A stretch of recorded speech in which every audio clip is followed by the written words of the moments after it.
Play ball! Blue 22, hike, hike, hike. You are watching Sports and Sorts live on YouTube. That's 75% sports, 25% sorts. And here are your hosts, Shane and the Bry Man. Yeah, get in the hole. I don't know if anybody watched the President's Cup over the weekend, but What's that? Is that golf? yes, No, it was great. The U.S. made an epic comeback. It was Tiger as the captain. He was a playing captain, and he went 3-0 this week. And it was great. So on Instagram, you see this post where there's Abraham Answer was a player for the international team. Ernie Els was the captain for that team, and they took a commanding lead right out the gate.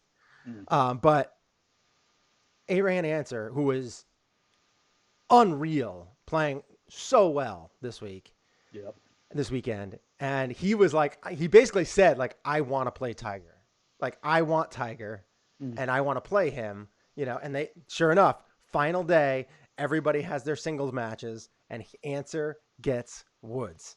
And what happened? Woods said, Abe got what he wanted. And because Abe went down. Did he? Yeah. Yeah. It was great.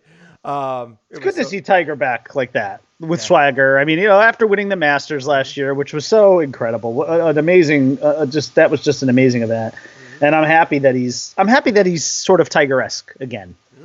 Oh man, there's so the first round they had he was playing. Woods was playing with Justin Thomas at the beginning, and so there was one of the holes. He like hit this three. It was I think it was a par 3.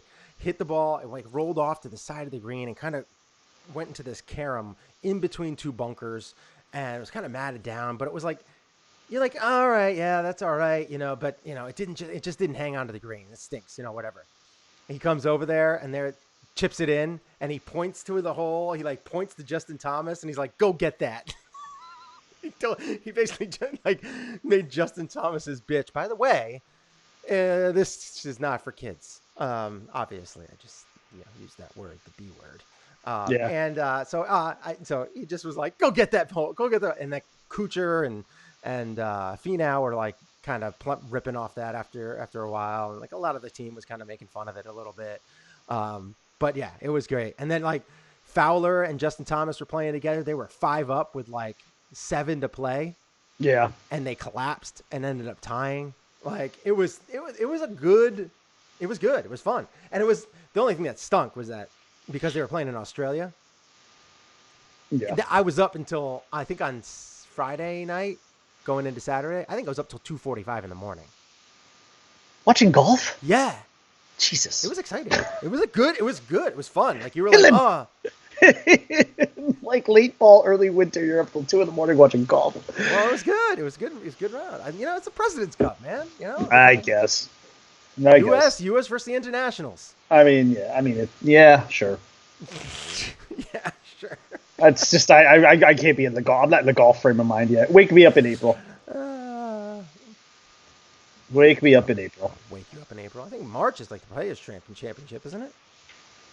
Yeah, I think so. That's a big one. All right.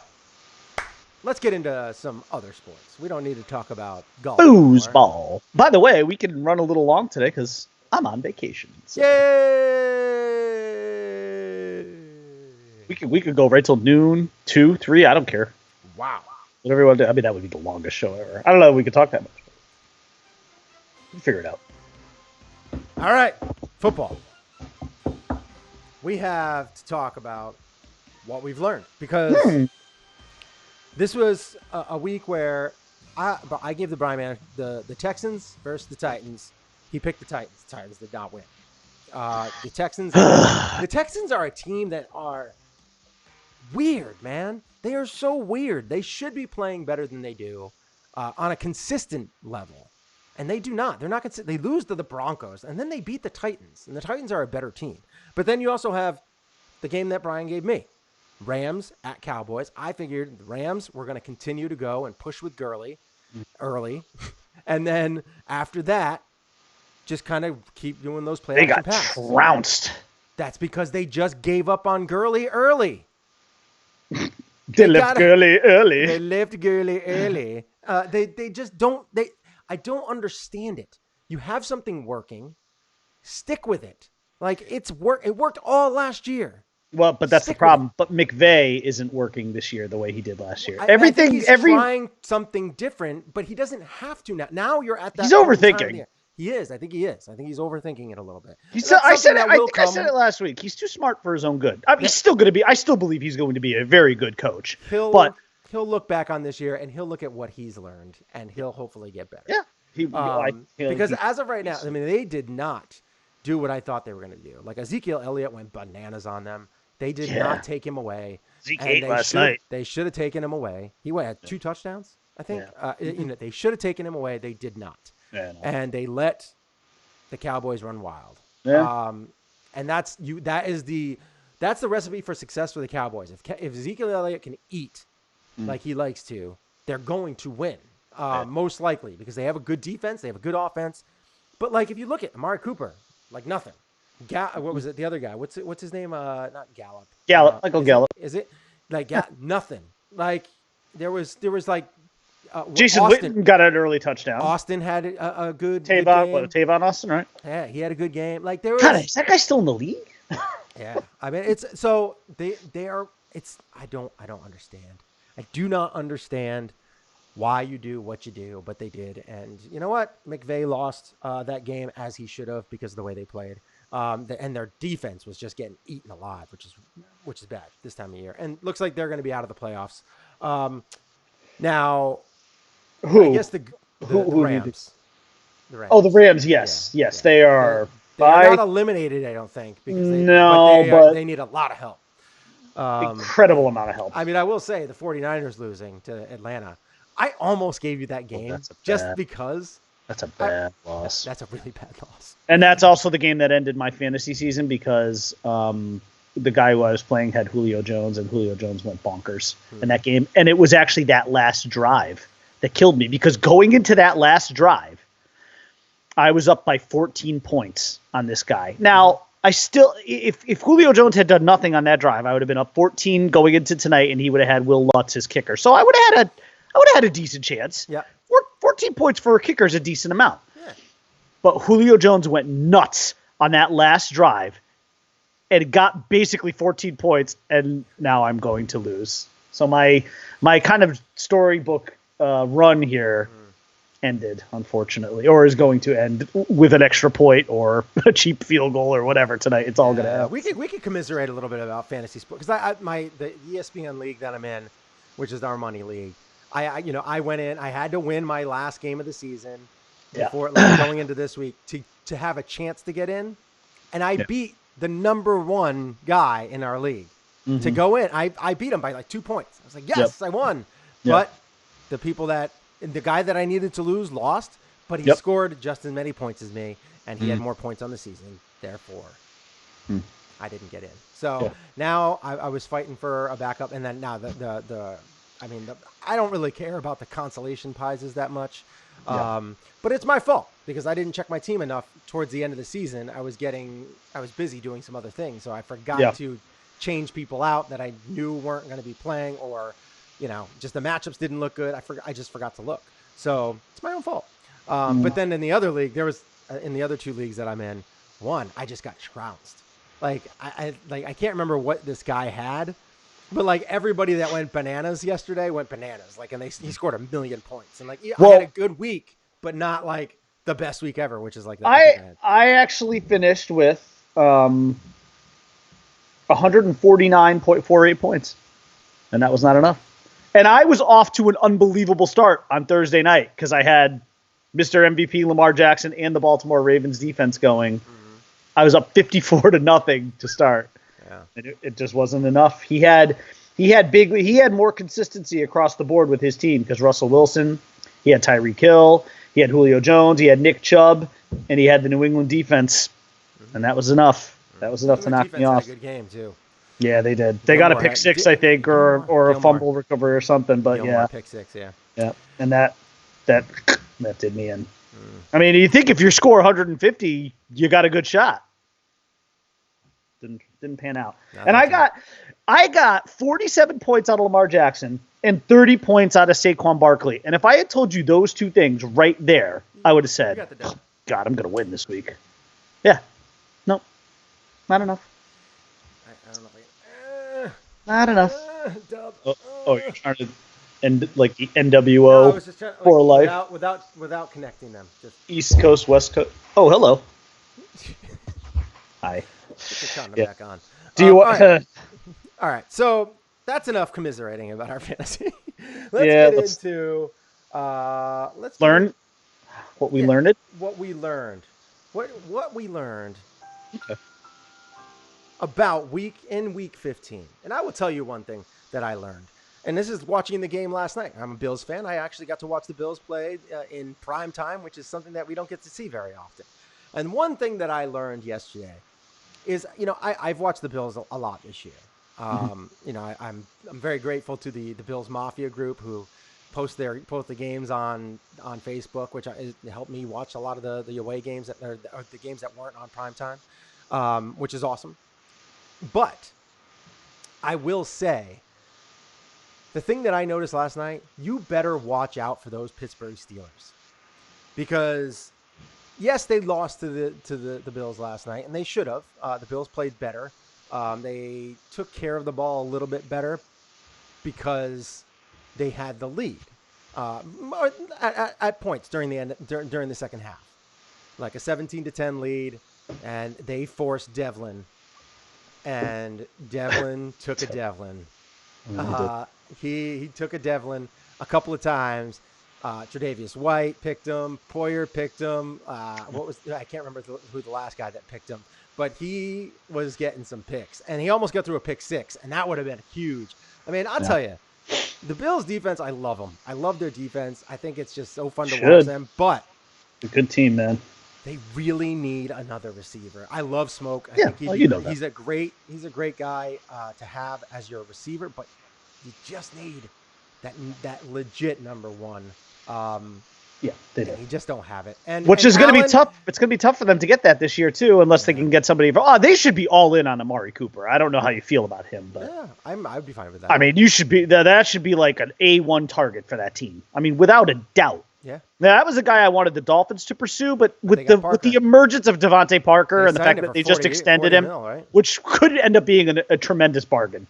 Mm-hmm. But yeah, you got to be all in on Amari Cooper. You got to be. Yeah. He's going to be. First of all, he is the best free agent wide receiver available, and that is without a doubt a massive need for that team. And you know what else I like about Amari Cooper? He's not a me guy. He's a good teammate. He's a good player. He's not selfish. He's not a diva receiver. Yeah. And plus, they don't have a lot of guys that they have that there's a lot of payroll on offense. There's not a lot of payroll on offense. Like, it's not like Smoke is like making 23 a year. They need to add somebody. They have, hopefully, they in have my the opinion, flexibility to do it. In my opinion, the Bills have a championship caliber defense. I really think they do. Oh yeah. I mean, they're stingy. They don't give up a lot of points. Mm-hmm. They can get to the quarterback. Mm-hmm. You've got good cover corners. I mean, there's just no reason in this offseason for them not to. Good. And listen, the bottom line is, so let's just linebacking good. Edmonds is a beast. I can tell you right now that as of this moment, the Bills will pick 25th in the draft according to Tankathon.com. Mm-hmm. So you're not gonna get. I mean, you're not. I mean, now the other thing, if I were the Bills, I would consider trying to dramatically trade up in this draft, if you can, to try and get a guy like Judy from Alabama, if you could. But the problem is that might require you to get into the top 6 or 7 because that's going to be tough, and that's going to cost some major capital, especially if you're looking at like the 25th pick, which is probably where it's going to finish for Buffalo. Because what are they? Do they have one more game against the Patriots, right? Mm-hmm. And then who do they have? Before that, I can look it up real quick because I'm trying to see who. So they have the Patriots next week. Oh, they do have they're at the Patriots next week. Then the final, they are home for the Jets, so that's a win. Yeah. So at worst, they are 11-5. In fact, that's probably what they're going to be. That'd be amazing. You would have signed up for that in a heartbeat, huh? If you knew that for the season. I did not pick them that high at the beginning of the season. I think I had them like 8 or something. I mean, it certainly helps that the Jets and Dolphins suck. But listen, that was a nice win for them last night. They went on the road. They beat a team that has overachieved all year, and the Steelers. And the Steelers have a good defense. That's what I mean. Like, that's what I learned. It's like I knew that they had a good defense, but their defense is, and they are back to like that hard nose hitting. Like I mean, TJ Watt is everywhere. He's awesome. Oh my God. Everywhere. And I'm really Bush, and they have Minkah Fitzpatrick. Like, they have some serious talent on defense. I want to watch out when Roethlisberger comes back, and if they can get anyone else in that receiving core to obviously Washington was playing well yesterday. Well, they'll have Washington in a healthy Juju when he comes back. So I mean, Juju is a 1 as long as he's got a good 2. He's a low end 1. First of all, he's been really unhealthy this year. So he hasn't had a chance to, and he's been dealing with at best second, third, and fourth string quarterbacks. That's a tough combination. Yeah. Not for James Washington. No, James Washington has played well. Yeah. So I mean, honestly, you still have, like, once Big Ben comes back and they're healthy next year, that team's got a nice core. They will absolutely be favored to win that division. Yeah, and as they should be, which sort of leads me into one of my things I learned. I have a few things that I learned. What did you learn? I really learned that the Cleveland Browns absolutely have to fire Freddie Kitchens. They need to blow that. They need to blow that thing up entirely. I cannot tell you what an absolute train wreck of a what a nightmare of a season this has been for a team that. You know what drives me more crazy about that than anything, with the Browns, is how many damn commercials Baker Mayfield has. Yeah. Oh, I know. I think he's got more commercials than he does wins this year.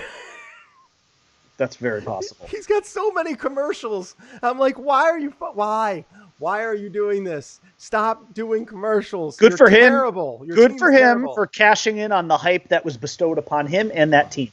But the bottom line is, that's a bad football team. And what's scary about it is that on the surface, just looking at them on paper, you would have just been like, how are they this bad? And how are they this bad in a year when the Steelers were thought to be non-competitive because Big Ben was out and there was no more Lev Bell and there was no more AB. And they are in that division the third place team. And the only reason they're not in last is because the Bengals are just horrendous. But they are Cleveland is a bad football team. It's obvious. I mean, listen, we're not breaking any new ground here when we say they need to move on from that coach, because I really do think when you have talent to that level and you're not getting the results, I'm sorry, you do have to point the finger at the coach. You have to. 'Cause where else are you going to point it? I mean, it just doesn't look like Freddie Kitchens belongs with the other coaches in this league. It just doesn't seem like he should be part of this fraternity of 32 guys. He just doesn't look like he belongs there. He can't. That team doesn't make any adjustments. And the 6 wins that they have, they've gotten by on talent alone. So, anyways, I want to move on from that, though, because there's another thing that I learned. There's 2 more things, actually, that I learned. Lots of things. I learned that for 3 teams in the NFC, this year is going to be a very bitter pill to swallow. And we touched on one of them earlier. But the other 2, Philadelphia, the Chicago Bears, and the Rams.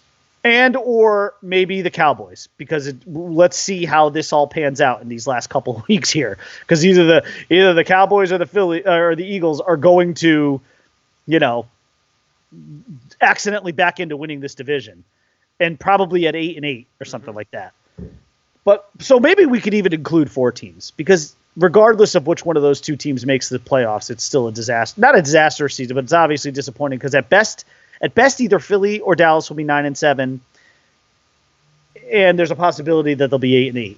Right. And so for those 3 teams, Rams, Eagles, Bears, and then we'll throw the Cowboys in too. But what a really disappointing year for all of those teams. I mean, really just.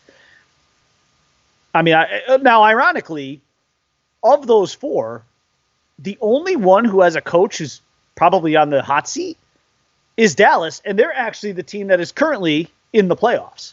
The other three teams, which are currently out of the playoffs and on the outside looking in, do not actually have to worry about coaching changes.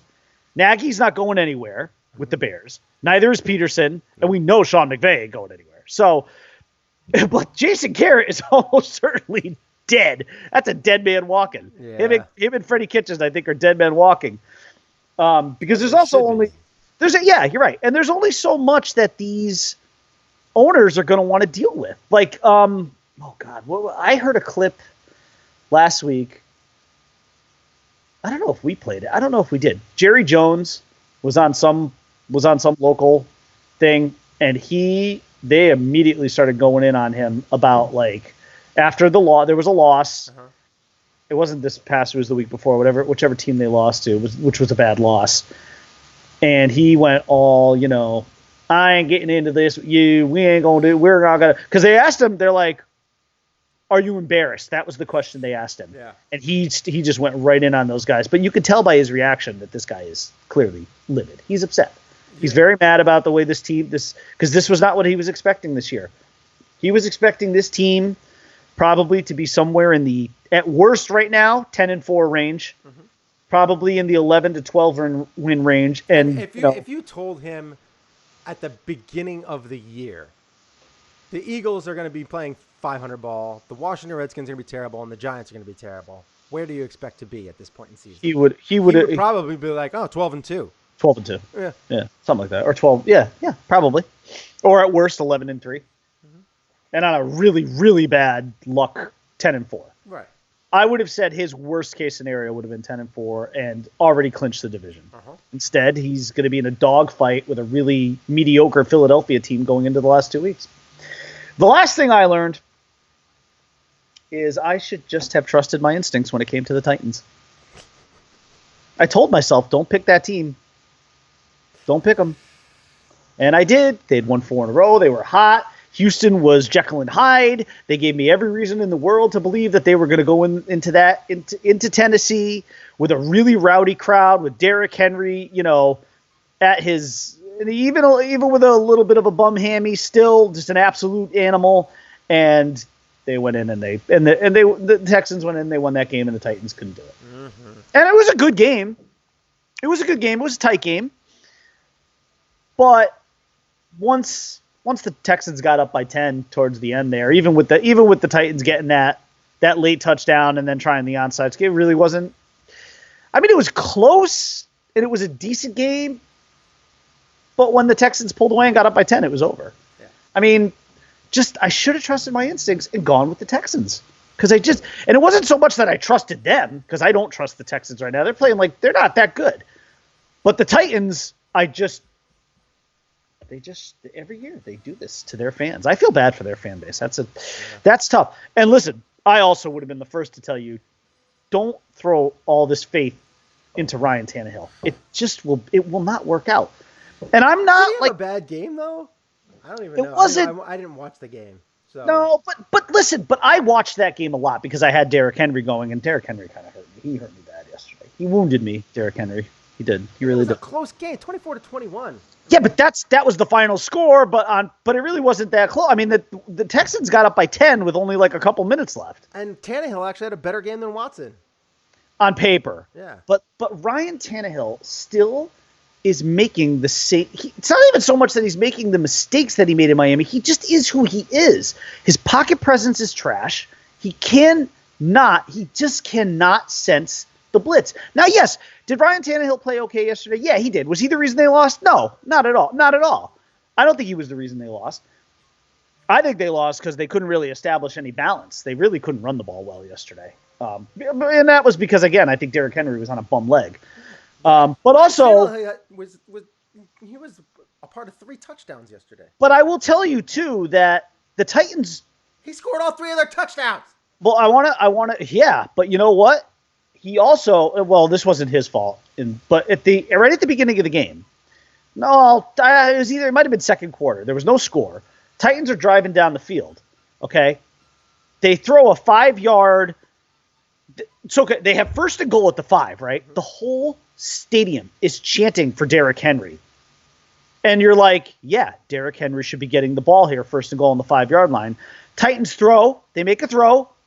And the ball, the guy, whoever the receiver was, I can't remember his name. He was kind of nobody that I even heard of. But he catches the ball and then gets immediately popped.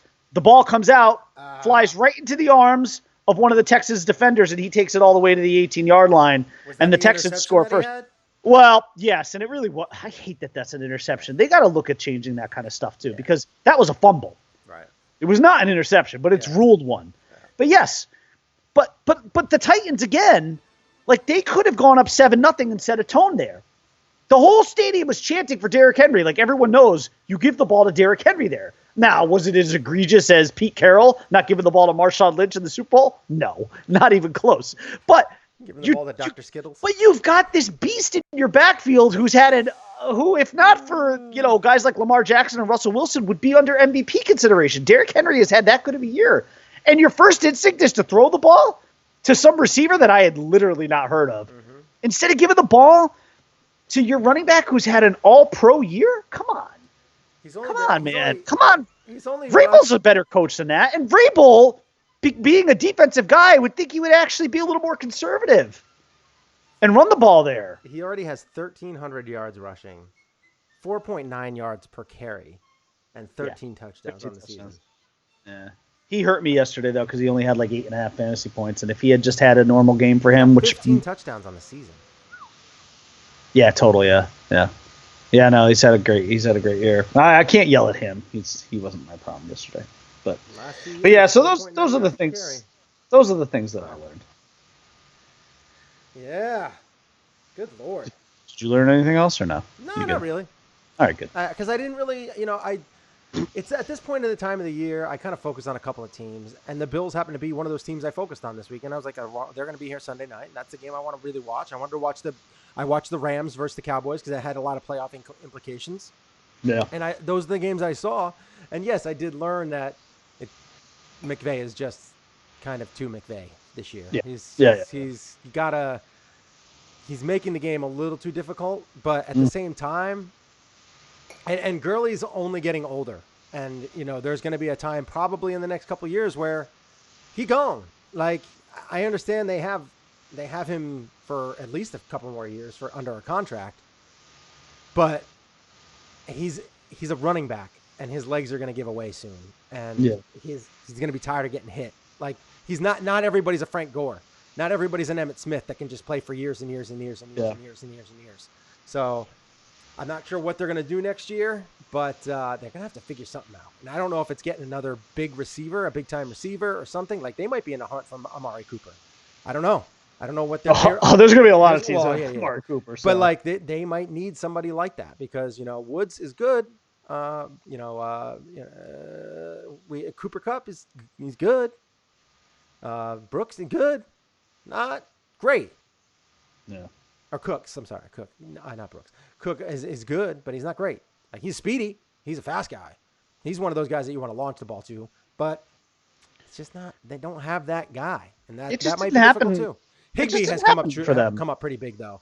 He's been pretty good as their tight end. He's kind of tight end. Yeah, he has. Everett kind of was in there, fighting for they were fighting back and forth, but it seems like Higbee might be kind of, showing that he's the cream rising to the top there, and that they might, go with him forward. To be somewhat fair to the Rams too, let's be honest, they were 8-6 in a division where you got two teams that are also 11-3. Yeah, it's tough. I mean, I think the problem is nobody really thought the Niners were going to do this. I think some people thought the Niners would be improved, but not an 11-3 team. Did. We thought they would be improved this year. Yeah, I think so. I don't remember what our preseason pick was for them. I've been talking about them since before last year. Like that, I've been starting to talk about them for about a year. I mean, Seattle. I just can't be surprised by Seattle just because of Russell Wilson. Nothing surprises me with Seattle. So, it's hard to, I never underestimate that guy. That to me, Russell Wilson is the quintessential proof point for why franchise quarterbacks matter and why those guys win Super Bowls. Because without that guy on that team, I don't know what their record is, but it sure is shit 8-11-3. Maybe they're an 8-win. No, they're not even an 8-win team without him. They're like a 6-win team without him. Maybe. Seahawks? Yeah, maybe. Yeah, no, they wouldn't. I don't even know if they're a 6-win team. Yeah, that'd be tough. 4 to 6 wins. Maybe. Yeah, 4. Okay, I'll give you the 4. I'll give you at least 4. I don't even know who their backup is. Is it a Hasselbeck or something? I have no idea. All right. Can't say. All right. So that's pretty much what we learned. Now let's get into we'll quickly touch on Monday Night Football. Very quickly, yeah. Yeah. We'll get into Monday Night Football real quick. So Monday Night Football is a game that's not too many people are excited about. They really shouldn't be. I mean, I don't think the Colts have any playoff hopes here. I think they're 6-7 at this point. Is that what their record is? They are out. They're completely out. I will say. Let me hold on. I'll tell you. My boy Reich did they a great are job with this team. They are well. They're 6-7. Yeah, they're done. Yeah. They're out. My boy Reich did a great job with what he had. He thought he had one of the top 5 quarterbacks in the league, and that went away really quick. And none of what happened. Then he was stuck with Jacoby Brissett, who is he is a really, really good backup. He probably deserves to be a starter in this league, but he's a bottom third starter. He's more in that line with the Dak Prescotts of the world than he is like the cream of the crop over there, where like the Watsons and the Lamar Jacksons and the Drew Brees and all that. He's nowhere near those guys. He's more the other third, where Dak is. So I would say that tonight's game is going to be. It should be easy. This should be an easy game for the Saints, particularly in the second half. They should have a lead going into halftime, and then they should really pull away, probably in the late third quarter. And this way they can just kind of chill out in the fourth quarter and go forward. So, and my oh my, what kind of it's so great I can say this now. What a clusterfuck this will make in the NFC, because now you will have Seattle, Green Bay, and New Orleans all at 11-3. And right now, that order is just what I gave you: Seattle 1, Green Bay 2, New Orleans 3. New Orleans is going to win tonight. They're going to be 11-3, and then you still have the Niners lurking at 11-3, even though they are currently the 5 seed. It's just unbelievable. There are going to be, after this week, 4 11-3 teams in the NFC and 1 10-4 team in the Vikings, and frankly, any of those teams could win the Super Bowl. I really believe that. I mean, they're all pretty. I mean, maybe Minnesota a little bit on the outside looking in there, but man, oh man, what a loaded conference that is with really quality teams. I mean, honestly, but seriously, Seattle, Green Bay, New Orleans, San Francisco. If I were to tell you any one of those 4 teams is going to make the Super Bowl in the NFC, would you even be like remotely shocked? Which 3 teams? No, any of the 4: Seattle, Green Bay, New Orleans, or San Fran. Oh yeah, I want to say I'd be somewhat shocked by San Francisco, only because it looks like their path is going to be. It looks like they're going to have to start on the road, which is really unfair. They should have a bye week and be hosting a home game. They're going to be starting on the road in week 1 of the playoffs, but in the divisional playoffs. But honestly, any of those 4 teams, if you told me, I'd be like, yep, I get it. And even Minnesota, I don't think would totally shock me. Dallas would be the only team that would be just appalling. Like, no. Or Philly. Sorry. Come on. Sorry. Carson Wentz. They won. I'm not going to give you a ton of analysis on this game, but I've got this. The score is going to be it's going to be a little ugly here. All right, let me pull out my notepad. Yeah, go for it. So I can get the we have the Colts 16 versus the Saints. And the Bryman has the Colts of Indianapolis 16 points to the Saints The New Orleans Saints 31. Well, we're not pulling away from each other this time. Oh, because okay. I have 17, It's and I gonna have come them down. doubling their score. The Saints doubling the Colts score, 17-34. Wow, we're pretty much right there with each other. Yeah, and this is the Saints are 9-point favorites, and the over/under is 47.5. We both have them destroying the. No, you don't. You have them basically a half point below. I have them going over. You have them a hair going under. Yeah, I don't. Maybe we should take that into account if we ever tie. On these things. Well, I think we'd have to. I think if it comes down to the last week, we have to. We'll have to do a tiebreaker with the I think over so. under or something like that, or how close we're at. Is it the Price is Right rules? I don't know. Like what's going on here? Yeah, maybe. Wait. The price is wrong. Price is wrong. You don't need to bleep that anymore. Well, it's already bleeped. I know. You've already got the cut up. Yeah. By the way, I really think they should change that Price is Right rules. Because that's ridiculous. No, if it's you're not. over by $1, Come on. but then the other person is under by like $8,000 and you lose. Yeah. It's trash. You know the rules. I know the rules. I just think they're garbage. You just think it's Inconceivable. I wouldn't go that far, but it's definitely it's flawed. It's a flawed system in my opinion. all right. So that's that. I mean, we don't need to talk about Monday Night Football anymore. Nope. It's not going to be a fun game. I probably won't even watch much of it. I might watch a little bit just because I have Drew Brees going in one of my leagues, so I might watch that game a little bit, tiny bit. I have Leonard, the defensive wizard, in a couple of leagues. Okay. So I might watch just for that. I mean, hopefully the defense stays on the field a lot and the offense goes bananas. For the Saints, but we'll see. We'll see what happens. All right, so. That's pretty much it for our NFL. Let's. I'm just gonna get rid of that music real quick. Now, let's get into The state of the Yankees. It's not really the state of the Yankees. Not really. But kind of. There was a couple of guys that we wanted. I still wanted Mad Bum. Mad Bum ain't around. That was Mad Bum went to Zona. Yeah. And then Kluber. Kluber's another guy that you and I both wanted for the Yankees. And granted, right now, that's not their rotation's so full. Yeah, there's not really room. I mean, you can always make room for Kluber. I mean, see you later, J.A. Happ. We're gonna just release you. Well, don't get something. Kluber. I mean, just do the salary dump to get the $17 million off the books. You could have give the Indians J.A. Happ. Yeah, I would. Yeah, him, but. Yeah, I mean, I'll take him for like a box of bazooka. That's fine. I don't care. Just to get the salary off the books is really all that matters. Take him for a guy who can repair the ceiling in the dugout where Gardner. I will tell you the one guy. If they were going to make one more move, I want Betances back. Just like what he does with that bullpen, and his stuff is. It's so great when he's on. He's unhittable when he's on, and he just lengthens that bullpen. And actually, what's nice is the way this rotation is right now.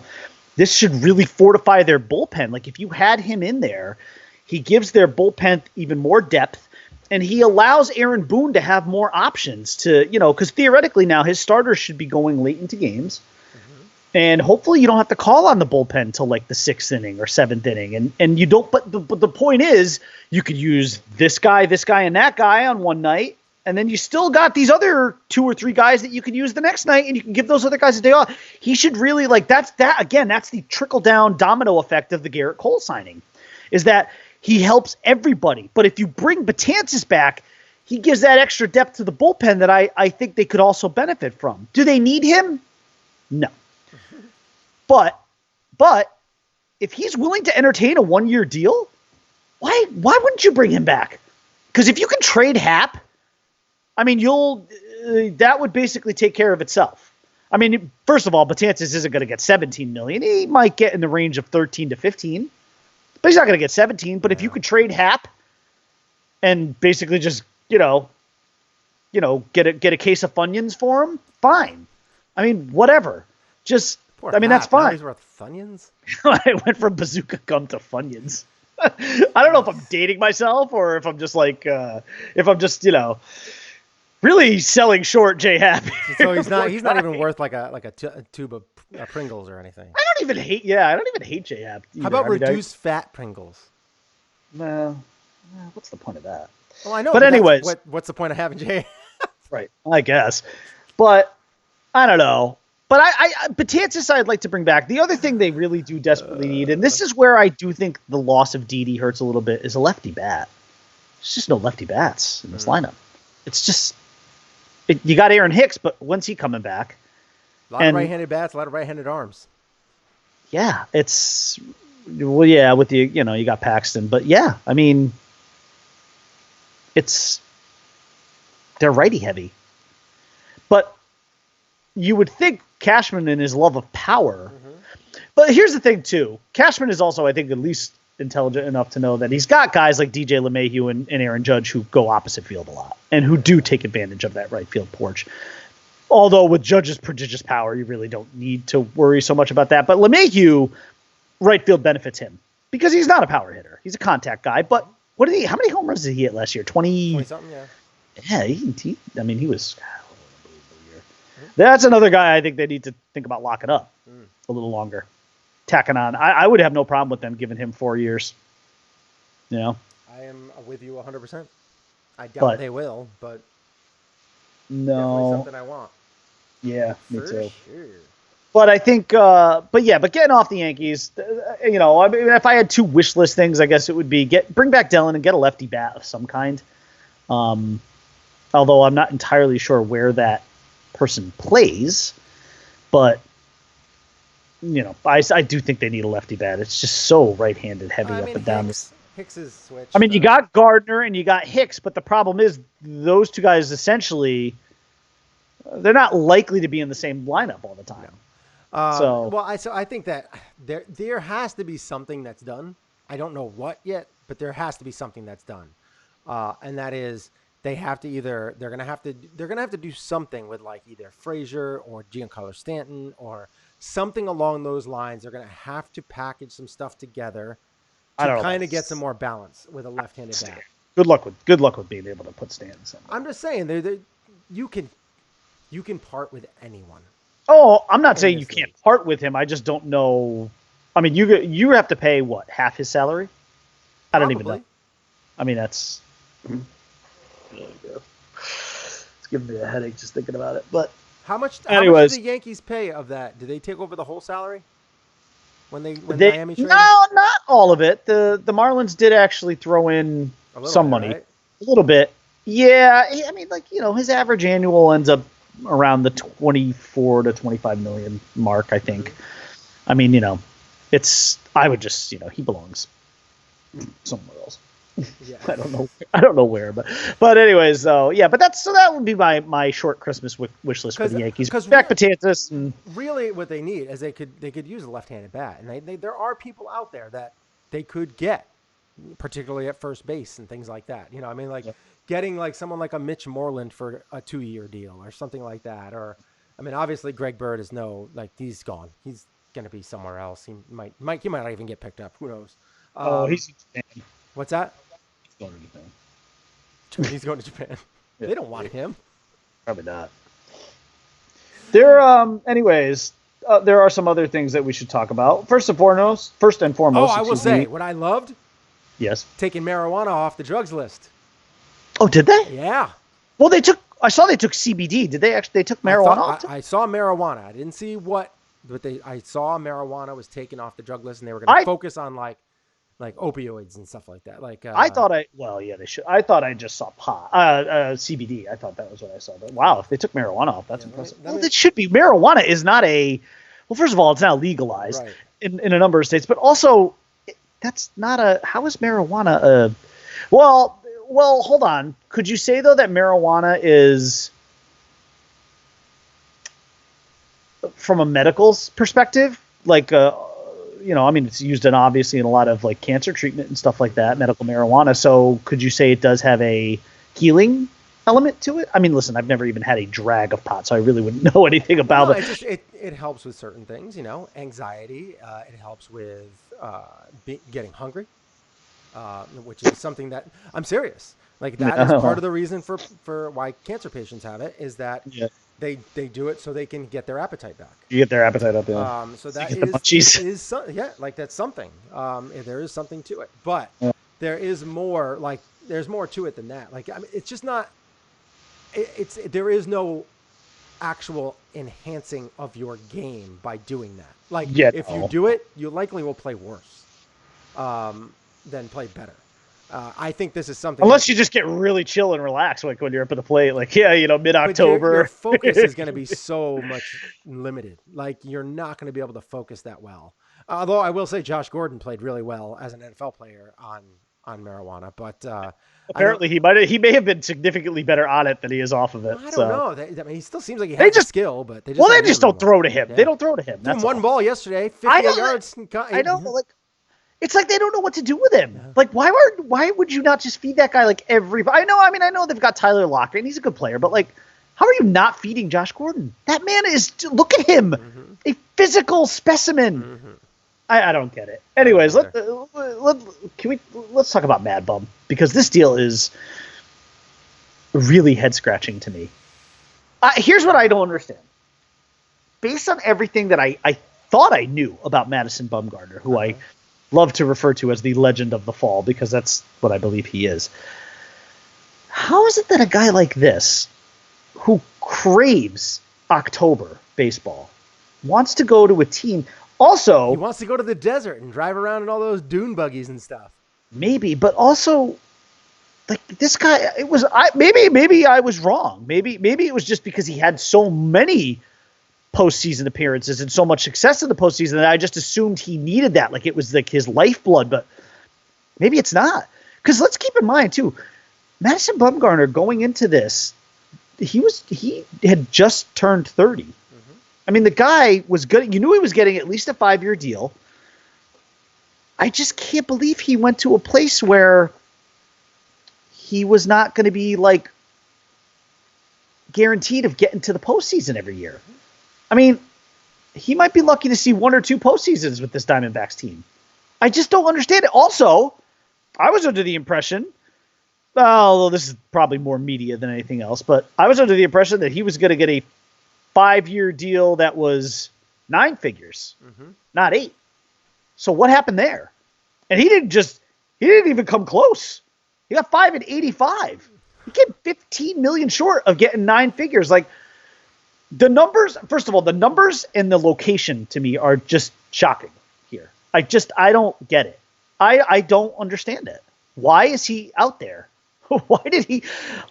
I mean, why not Minnesota? Why not Milwaukee? Why not a team that Minnesota, man, I think Minnesota would have been an ideal landing spot for him. A good upcoming team with a good young coach in Rocco Baldelli, a team that made the playoffs last year, looked really good, hit a ton of home runs. I mean, why not go to a contending team like that? The team that he would have made better too, and a team that does need starting pitching. Like desperately. Why? Arizona? It's weird, man. It just doesn't make sense. He is cheap now, though. If he pitches well next year, how many teams are going to be in the hunt for him for trades? Watch out. Watch out. And I almost, there is honestly a part of me that wonders if Arizona did this for trade bait.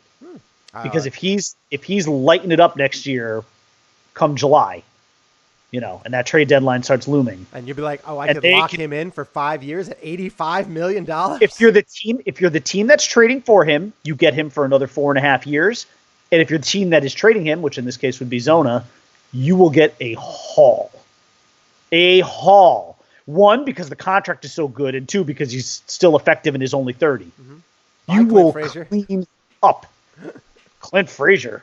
You could take your pick. Yeah. Clint Frazier gone. Take Frazier, take Michael King, take Florial. I don't care. No, I don't take Florial. We need that. We need that outfielder. I don't know. Well, that's probably you're right about that actually. So that signing was curious. I would also say not so much curious because again, it's a trade, so it is, that is what it is there. It's not like Corey Kluber had a choice. But Corey Kluber goes to the Texas Rangers for Delino DeShields Jr., outfielder, and Emmanuel Clase, a right-handed, I think he's a reliever. And then, now, there is one thing I want to say about both of these moves that I love. Mm-hmm. And this is from the Yankee fan perspective. Yeah. Neither one of them hurts us. No. It's great. It's great. Kluber going to the Rangers does nothing, and shipping Mad Bum out to almost geographically as far away from New York and in a different league is tremendous.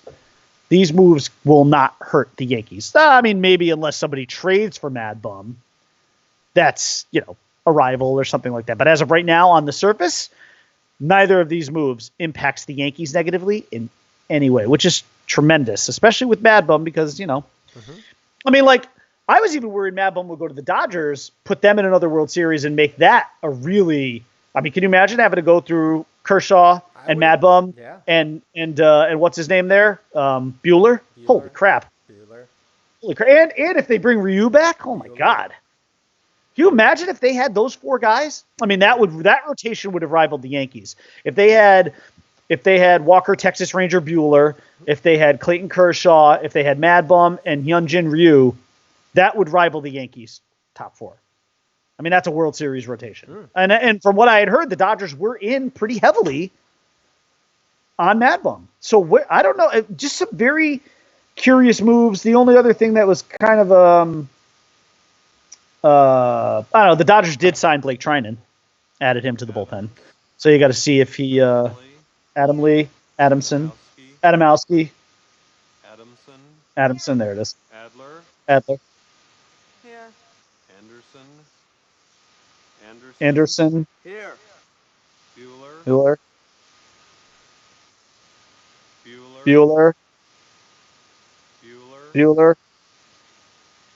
Nope.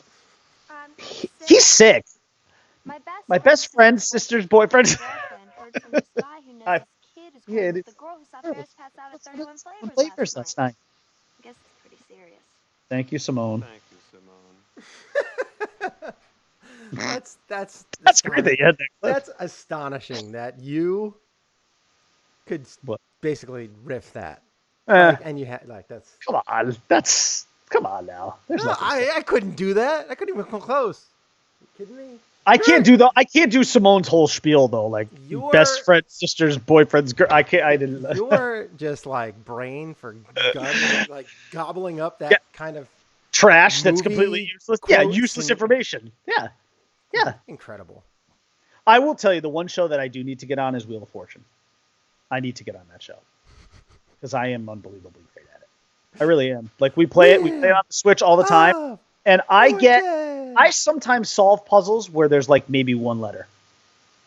I actually once watched Wheel of Fortune. This was years ago, and it was great because I had witnesses too. Because I think I was really young.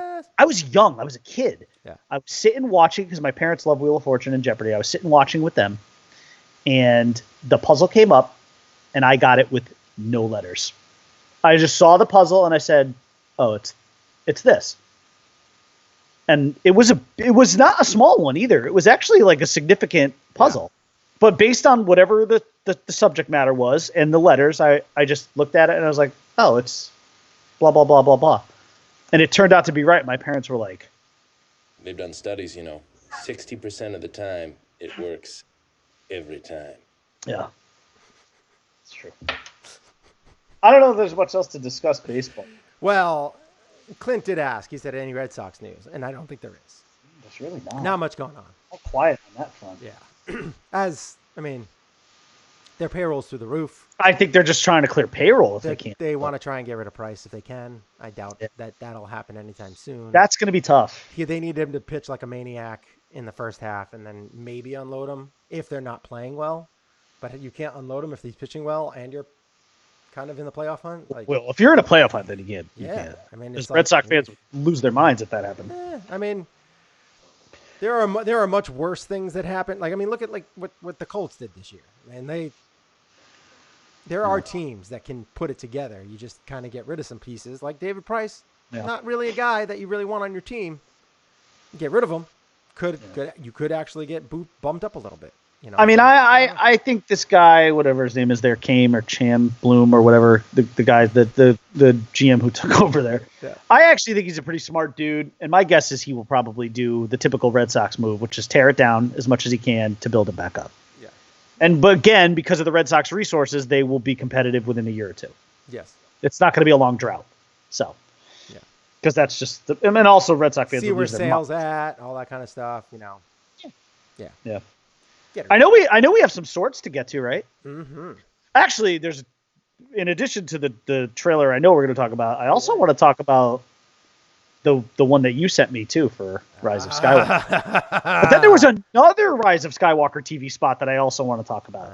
Is that the one? Was there one that like where Ren met Palpatine? Well, there's that one, which was the one you sent me, but then there's another one which right at the very end. Should we just go into the sorts thing? Do you want to officially kick that off with Val Kilmer? I do. Val Kilmer. Where do you think you're going? I'm going to sort it out. Hey, might want to just go right in there to the Top Gun. Yeah. Although, can I ask you a question about the Top Gun trailer, which, by the way, I saw and I liked very much, but was Iceman in there? I didn't see him. Is he there? No, I don't think. I don't think he's been in any of them yet, right? I don't know. I think they're keeping him. I don't remember the first one. It came out such a long time ago. I don't remember. Yeah. The first. I don't think he is. I don't think so either. I don't think he's in it. Wait to see what he looks like because he just did. Oh, he's a weirdo now. Oh, I know he is. After he played Kunt MacGruber, it really just went. But then he lost a bunch of weight. He got like cancer, and he lost a bunch of weight, and then but he said he didn't get cancer. Like it's just a really weird situation with him. I have always liked Val Kilmer. He's a very Val actor. He's a very talented actor. 2 movies that I absolutely love him in. One, well, you know about it because we just played it there, Ghost in the Darkness. And this one, some will call this movie a guilty pleasure. I just call it a good movie. MacGruber. No. He was great. No, he was great. MacGruber, though. No, The Saint. Oh, that's good. Love that movie. If that movie is on, I'm watching it. Also, Elizabeth Shue is so hot. I love that movie. I don't care what anybody says. You can say whatever you want. That's a fun movie. The Saint. And I even like the story, too. The whole cold fusion thing. And I love the guy who was like the Russian guy there. Friends! Russians! Or no, friends, countrymen, Russians, or something like that. He was great. He plays the hobo in Batman Begins. He's the guy. Really? He's the guy that Christian Bale gives the coat to. That's funny. Oh, it's just the useless knowledge that is up here is unbelievable. Yeah, apparently, it's impressive. Top Gun trailer though. I mean, Top Gun trailer. I mean, but if you want to go into Val Kilmer, what are you talking about? We should put up a list. Maybe we'll do a list. Oh, we should do a Mount Rushmore of Val Kilmer movies because Tombstone. Oh God, yeah. Well, he's Doc Holliday, right? Yeah, Tombstone. He was great. I mean, like ridiculously good. Yeah. You have what was that other movie that he was really I good in? also did not hate him as Batman, by the way. I mean, the movie was bad, but I didn't hate Clooney, on the other hand. Oof, that's not a good Batman. No. I mean, like Clooney's like a real life Bruce Wayne, or at least, I mean, he's not anymore, but I don't know that he ever really was. But he, like the Bruce Wayne part, fine, but no, that was Val, The Doors, that was a good movie. Yes. His interpretation of Jim Morrison was excellent. He's a great actor.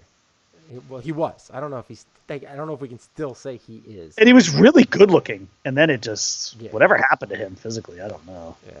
It's like the air got let out of the balloon or something. I don't know how to describe it. It's just not right. But I'm excited to see him. I'm excited to see him as Iceman. I doubt we're going to see him with his shirt off. But I don't even know if is he in the movie? Playing volleyball. I don't even know. He's in it. Oh, he's definitely in it. I know he's in it. He's 100% in it. I got a feeling. I got a feeling it's going to be a cameo. I think we're looking at a cameo at best here. I'm gonna go look it up real quick. Maverick.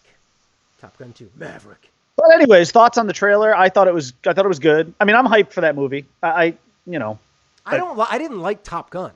Like there's elements in that movie that are good. Like the sing along scene in the bar, that's great. You have some of the fights, the fighter jet fight, fight scenes and stuff like that, and dog fights, great, fun to watch. Like volleyball scene, I could do without. The volleyball.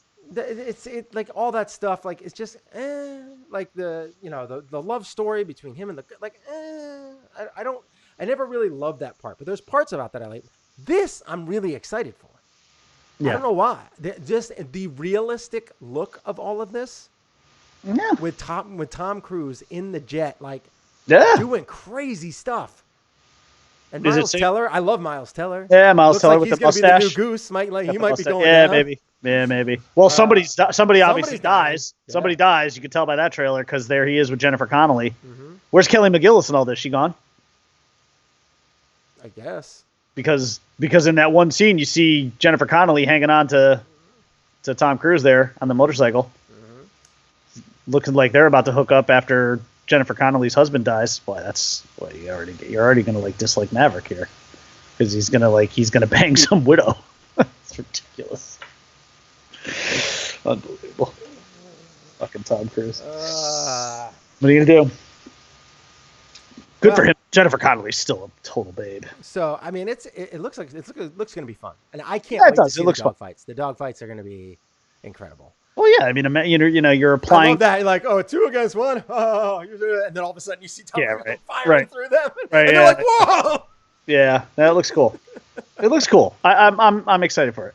All right, but I do want to talk about the 2 Star Wars TV spot. Well, the 1 Star Wars TV spot you sent me, but then there was another one that I also found.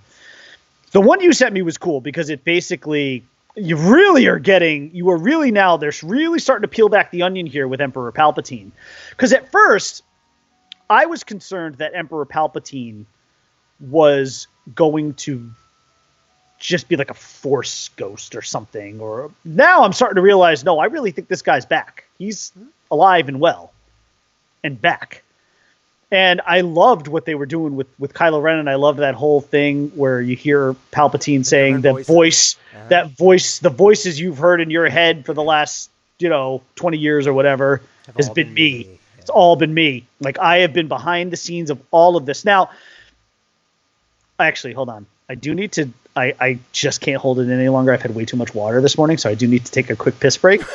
I want to come back and talk though about Palpatine because there's more that I want to get to. So while I'm doing that, you take the reins here and run with it. I will be right back. You can take me off of the screen. No, I'm gonna watch you walk away. There he goes. He's off. There he goes. All right. So yeah, I am really excited for Star Wars as well. I actually was so excited after watching that most recent trailer. I had not bought my tickets yet. Like I usually the opening night, like the opening when they finally get dropped, that midnight, I go, I buy all my tickets. I buy a bunch of tickets. I go with a bunch of people. This time I wasn't really all excited for the trailers. I had kind of been a little bit lackluster, I guess. I didn't really particularly love Return of the Last Jedi. I particularly, I liked Solo. I thought it was good, but not great. I didn't particularly like Rogue One. I thought Rogue One was okay. It was good, but not great. So I was kind of down on the franchise a little bit. But, and as these trailers were getting released, I was like, it looks all right. It looks pretty good. It's probably going to be good. I'll get to see it, maybe first or second week. Well, then I absolutely had to, because I saw this trailer, the most recent one, and you hear Palpatine and you hear the voices and you hear all that stuff, and it just brings it all together. And you're just kind of like, oh crap, I don't have tickets to see this. So I went online and I immediately found a seat in a theater as close as I could, and I booked that ticket. So I'm going to be seeing it that Friday, which means I think it's the 20th, which we probably won't. We might not be even doing a show then, because we take a little break around the holidays. So we might not be doing a show. But my actual screening is not I should be able to do a show if we are in line to do a show. But I got ticket. That's great. And then I was able to get a ticket for the next, I think it was Monday to go with my son. So I was able to get 3 tickets total last minute, which was fantastic. And now I'm feeling glorious. And the Bryman's back. Man, that was crazy. I just timed that out. Woo! Oh, you missed it. You missed my whole talk about Star Wars and how, because, you were there. I mean, we used to buy a crap load of tickets. We'd all go together. And then I started buying tickets for, friends and family, around here. And we would all go, either on opening night. I would always go opening night. But this, I was saying how, I wasn't really super excited to go see this movie. I kind of was a little down on the franchise. Didn't like The Last Jedi. Well, I know you didn't love some of the first trailers. I know you didn't. Right, and that Last Jedi was kind of okay. I like the Rogue One. I think I was a little down on than most people. I love Rogue One. I didn't like it that much. And then Solo was good but not great. So there was lots of kind of down on the franchise a little bit. But then. And I got all these trailers, and I was kind of like, they're all right, they're fine, but there's no Chewie, we're home moments. Yes, right. Until this latest trailer, and then I was like, this looks awesome. Crap, I have no tickets. Yeah. So I wanted. I went out and bought tickets for that Friday, which I think we'll be able to do the show, and then I can go if we do a show because we usually take a break around the holidays. Yeah, we do. Yeah. And then Monday, I was able to get tickets for me and Cam. So I was able to get enough tickets. Yeah, good. Yeah. So there's the one TV spot that you sent me, which we talked about, but then there was another one that I found at the end that shows Rey again in front of Palpatine, but this time you actually see him.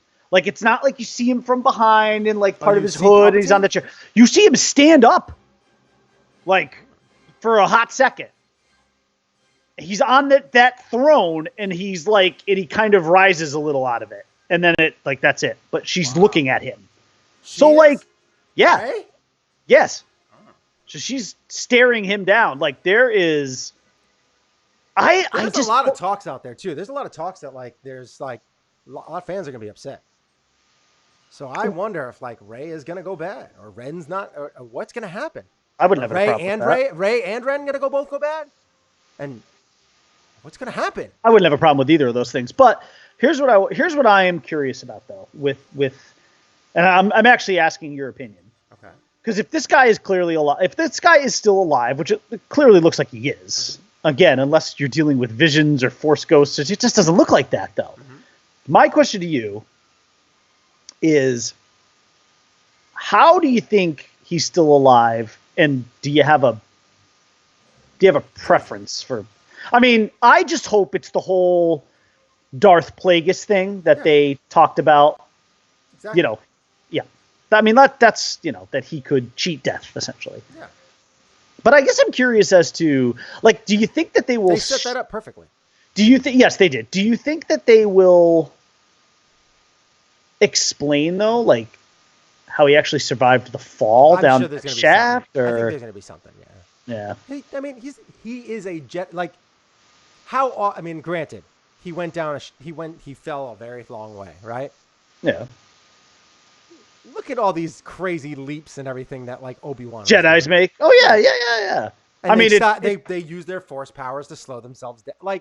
Right. Him falling, not a big deal. Right. There are plenty of I still think that Samuel Jackson. I think he's still alive. Oh, do you think so? Yeah. I mean, he didn't die? There's no way. You're not, as a Jedi, that powerful of a Jedi. You're not dying. From a fall. You think he shows up? No.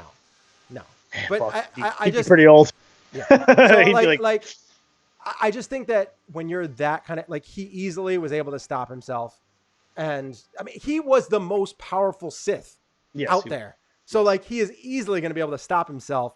Granted, he might be exhausted when he's done and have to recover. Yeah. But he's going to be able to do that.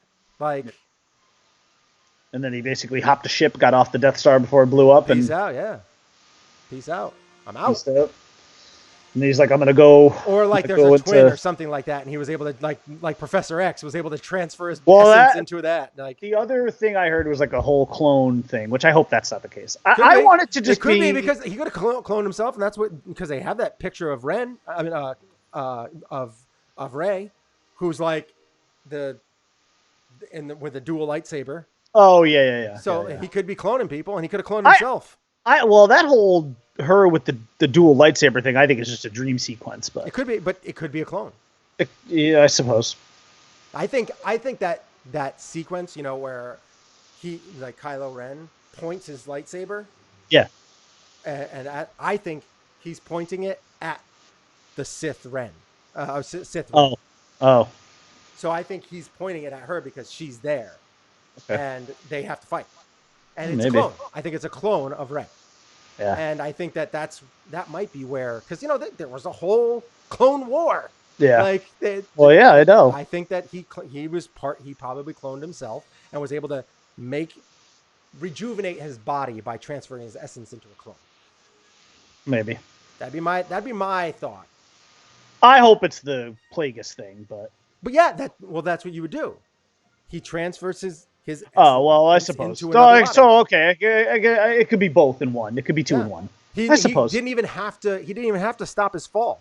His body could have crashed all the way to the ground, but he was able to transfer his essence into another. Yeah. I don't know. I'm curious. I can't wait to see how it plays out, though, because it looks really good. I think it looks really good. It does. I'm very. The trailer, this latest trailer, that's all they really needed to do for marketing. And listen, when it comes to in JJ, I trust. So in JJ we trust. I do. He's like good, but he's not. He has his faults. I know he does, but I still think he's a very good mind, though. Science fiction. I'm a fan. I'm definitely a JJ fan. This doesn't look like it's going to be anything like a repeat of Return of the Jedi, because the first two movies you could say were very similar to the first two movies. Yeah, I know what you're saying. Yeah. Well, especially the first one. Yes. Yeah, I mean, it was like almost identical. It was a clone. Yes. Lots of clones in this. There's a lot of clones. I don't know. I'm excited for it. I obviously got tickets. I'm excited to go see it. I can't wait to go see it. When are you seeing it? I actually don't have tickets yet. I'm still trying to piece it together because Belle, who's going with me, has kind of been under the weather, and so I'm trying to.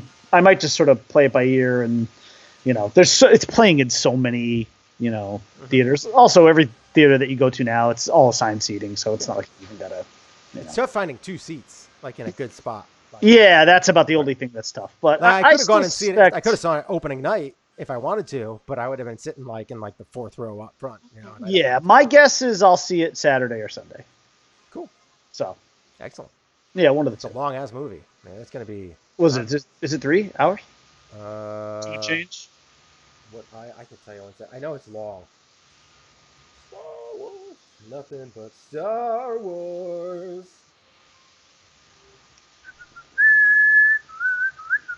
It is. Oh, it's only 2 hours and 21 minutes. It's not that bad. It's not bad. Yeah. It's not the 3-hour end game. Yeah, but that was worth every second. It was. Well, I mean, it wasn't. There were some draggy parts in that, but the end was epic. Yeah. All right. So 2 hours and 20 minutes. I get to go see it. Get to see it twice within a few days. The other thing that was awesome about that trailer you sent me too was that you actually hear Darth Vader's voice too. Yeah. When Palpatine is saying the voices that that was a really cool. Yeah. That was something else. The whole thing, and then you heard that voice of what was that guy's name? Snoke. Snoke. Yeah. Yep. Yeah. All those voices in your head. Yeah, that's good. It's pretty great. I'm excited. I don't know whose idea it was to reinsert Palpatine and bring him back, but that was brilliant. I think it was. Depending on how it plays out, I think that was a good move. Yeah. Because it's great that he's the one that it all comes back to. Yeah. As far as the evil, Yeah. Because I never liked Snoke was just Snoke was just so weird too because then he was immediately dead. We barely knew you. Clearly not that important. No. I mean, so it's just kind of funny. It was clearly a test. Snoke was clearly a test for Ren. Yes. Yeah, it was clearly a test. Like, and I don't know if he passed or not because he killed him. So, how loyal is he? You know? Yeah, right. And then he teamed up with Rey to fight all the Imperial guards. Like, and then tried to turn her, which she wouldn't go for. Right. Now, here's the other question: are these two related? I don't know. I mean, I saw there's I don't know if you ever follow on Twitter. There's Darth Vader. It's at Depressed Darth, and he does some funny stuff. He repeats a lot of stuff, but he does some pretty funny stuff. But he did like this. He posted this one artist like rendition picture of like Kylo Ren like picking up Rey, and he's like holding her by the ass, and they're like, you know, they're making out. It's just like some kind of cartoonish sort of picture, and I was just like, man, oh man, is Star Wars obsessed with incest? So I mean, you just wonder. You just gotta wonder, right? Like, are they related? I mean, please don't make them brother and sister. But I mean, which I do not think they are. But no, even still, doubtful. I mean, if they're like first cousins or something, fuck. Because they already had like kind of a weird moment in the last movie, you know, with the whole touching, you know, force touching each other from afar. I don't know. These two can't figure it out. They don't know if they like each other or hate each other. They're either fighting or they're touching each other's fingers. It's just a lot of weird shit going on. But anyways, so Clint, have you done a Jumanji review? And I said no because neither one of us have seen it, right? You haven't seen it? Yeah, no, I've not. And I said no, but I heard it was just as good, if not better, than the first. And he said apparently he saw it. He said it was solid. I wouldn't say it was better. Although I heard it was really good. I love the first one. It was great. I'm looking forward to seeing the second one. I just haven't yet. I haven't been out to see a movie a lot lately. I have not either. To get to the theater. I have not either. It's actually been more of this hustle juice. I have I want to say 3 months actually since I've been to a movie. Yeah. I've been playing. I've been still, really... now that I got that golf simulator, I've been playing a ton of golf. So like my free time has been going to that. So I've been, although I am a little injured now, so side is a little my oblique hurt my oblique. Right. And I just haven't been in the mood, obviously, for reasons you know of, just not to go out and So. Yeah, it's tough. I mean, it's good to have the escapism. And it's good to. And movies are very entertaining. I love movies. I absolutely love them. I wish I could watch more. Yeah. It's just that life is hard. And it's tough to find some time sometimes. So yes, life gets in the way. It does. So I really pick and choose which ones I'm going to go see, and it's a lot of them. They're those big blockbusters now because those are the ones that I really, really enjoy. There are other ones that I really want to see, but I try and wait for them to come out on DVD, on demand or something like that. But like I want to see Knives Out so bad. Now I heard that was good. That got really good reviews. That so bad, but I haven't seen it yet. So do I. I do want to see it. There's just a lot of those kind of movies. Like I might not see Top Gun in the movie theater because. I probably will, but I don't. That's not going to be like a right. It's not going to be a rush. Like I don't want to rush to get out there. Star Wars, I absolutely need to see first weekend if possible. Yes. Oh, it's happening. Plus, I'm on vacation. We will talk about it Monday, or no, not Monday, but we'll talk about it. We got to talk about it at some point in time. Yeah. Maybe we'll do a quick, just we could. Just a quick sorts on that Monday. A non-spoiler one. Although that Monday, I'm not available all day because so Cam's got a golf lesson on the 23rd at like 10, and so unless we do it really early. Would it be a non-spoiler one or a total spoiler one? Probably not spoiler. It's too early. Too early for spoilers. Really? We have to wait like a month, 4 weeks or so. Because if you haven't seen it in the first 4 weeks, it's not that important to you. Clint just said. Well, we touched on what Clint just said. Don't forget Palpatine killed his master. Yeah, that's what we were talking about. Plagueis. We were talking about Darth Plagueis. Yeah. Which is why there was talks that Snoke was Plagueis in disguise. Yeah. Right. Because he had the marks of it on his like he got destroyed in his sleep. Yeah. After he got hammered. Yeah.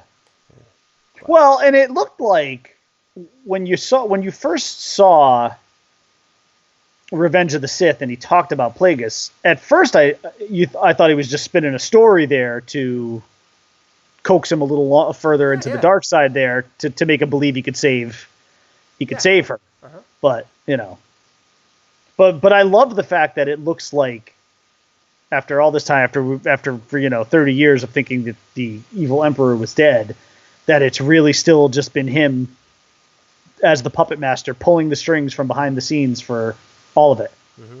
I think it's great. What a awesome way to wrap up this Rise of Skywalker movie. And I'm hoping that we see this is the part where I get upset too, that Luke was, well, not killed off, but that he died. I mean, we'll see. We thought Palpatine died.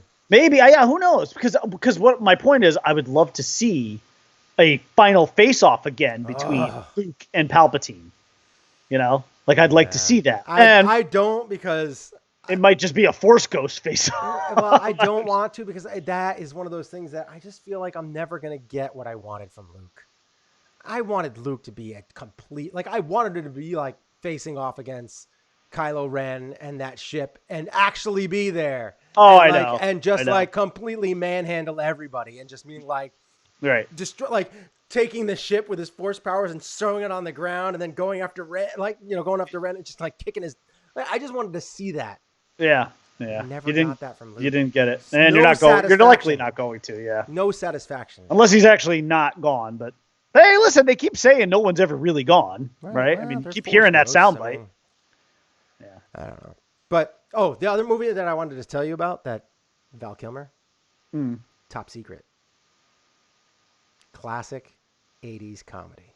Top Secret. Go watch it if you haven't. I don't know that I've seen that. I think it's a total spoof movie. Is it a spoof on Top Gun? Good. No. Oh. Yeah, okay. Well, now I can picture it. I can picture the slipcover for it. What did it spoof though? It's just a bunch of movies. It's kind of like the what's that? Okay. I hit something. It's just World War II spy movies kind of stuff. Okay. Yeah. Okay. Gotcha. Okay. The rock singer. Yeah. All right. Fights. I do Resistance. vaguely remember. Oh, he's got a wonderful filmography. He does. I mean, he's great. He's great. We're gonna have to do it. We're gonna have to do one. We're gonna have to do a top or Mount Rushmore of Val Kilmer movies. I tell you what movie he will not be in. Oh my God, what movie was that? It was so bad. Bad Lieutenant. Oh my God, that movie was terrible. The worst ever. Yeah, I for sure I know that. I'll throw up his filmography. I know for sure that I would have The Saint would be on mine. I'd have to put Top Gun on there. Ghost in the Darkness would be the third. Boy, the fourth would be tough. There's some Kiss Kiss Bang Bang. That's a good movie. Yeah, Heat is a possibility. Doors.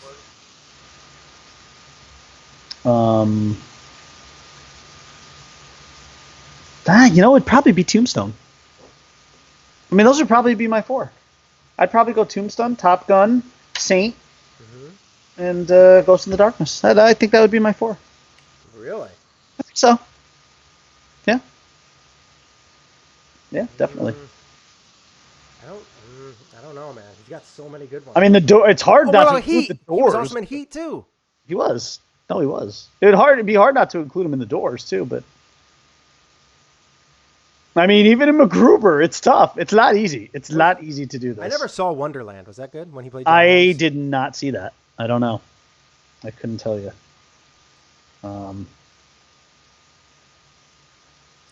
He was in a movie called Wyatt Earp's Revenge. Oh, by the way, I have to. Okay, did you see the movie Ad Astra? Because I have not seen it yet. No. Okay, so I was talking to my brother about this last week because I am so curious about this.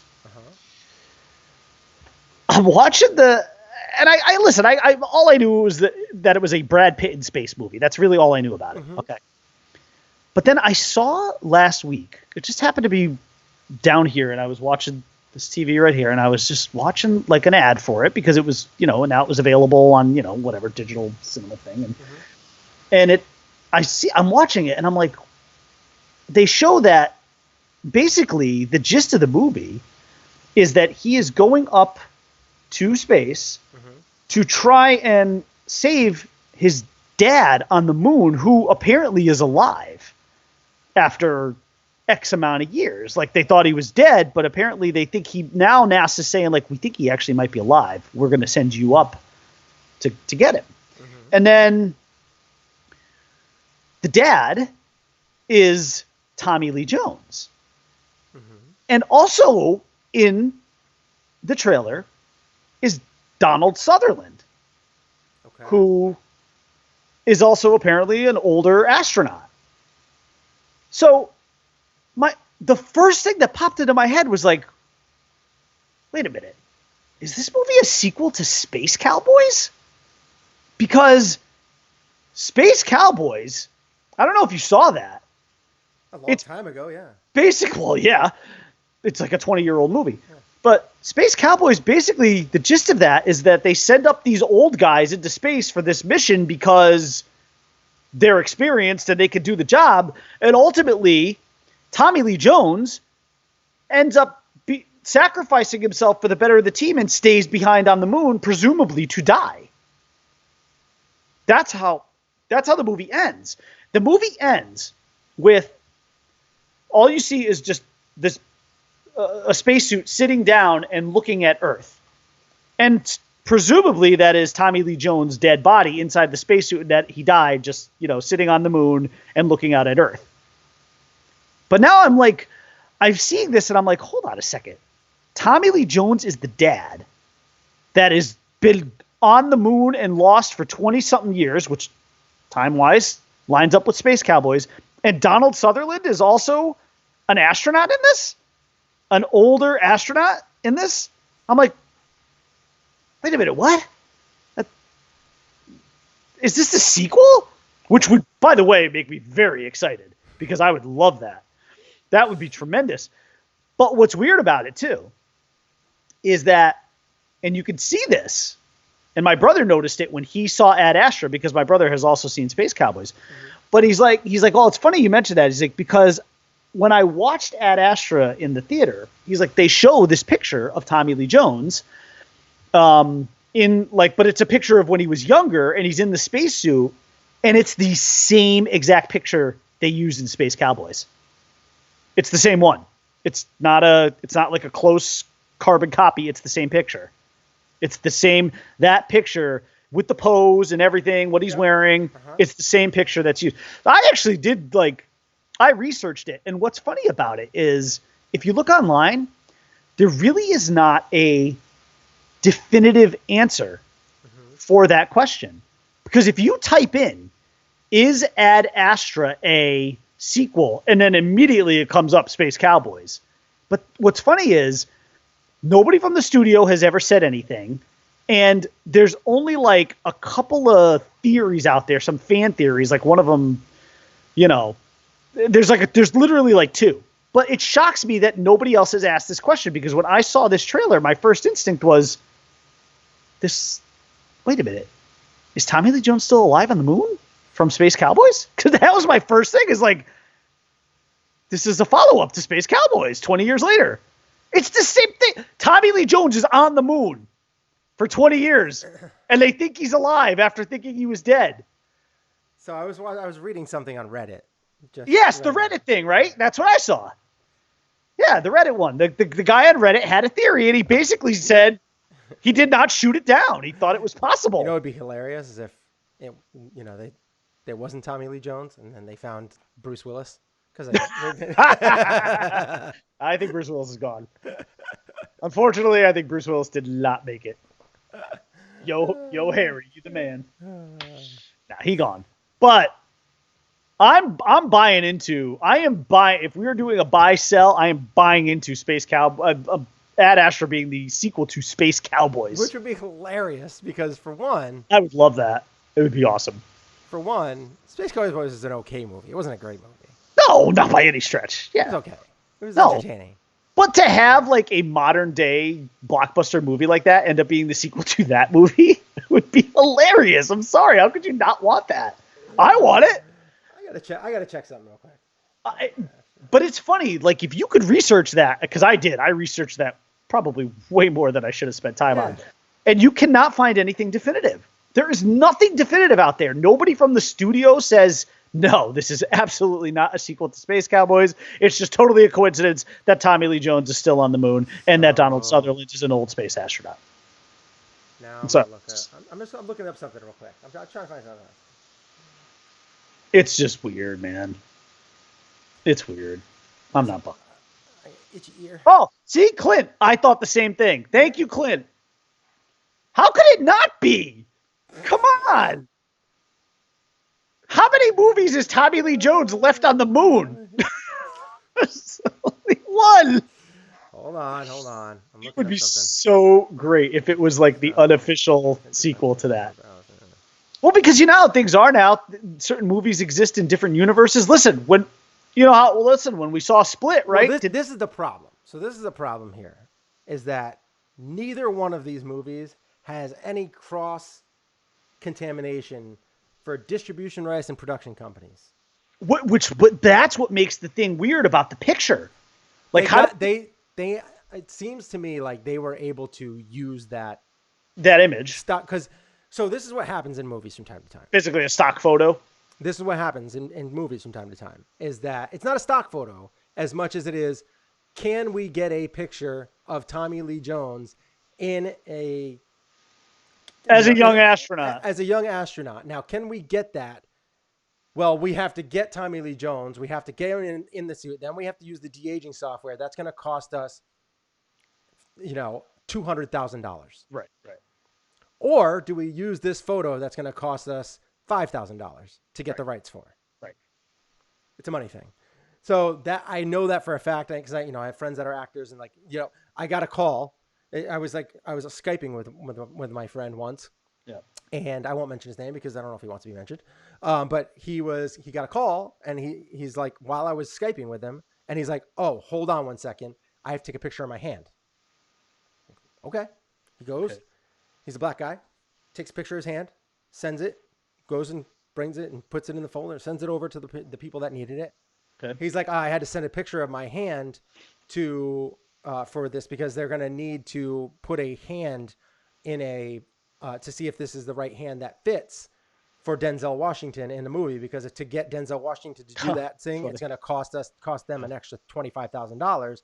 To have me do it, they'll pay me $1,000.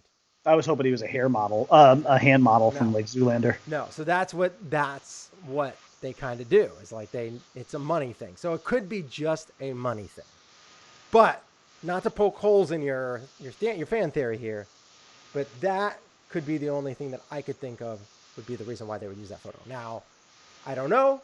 There is a lot of cross contamination here with obviously Tommy Lee Jones and Donald Sutherland. So that's kind of a big deal.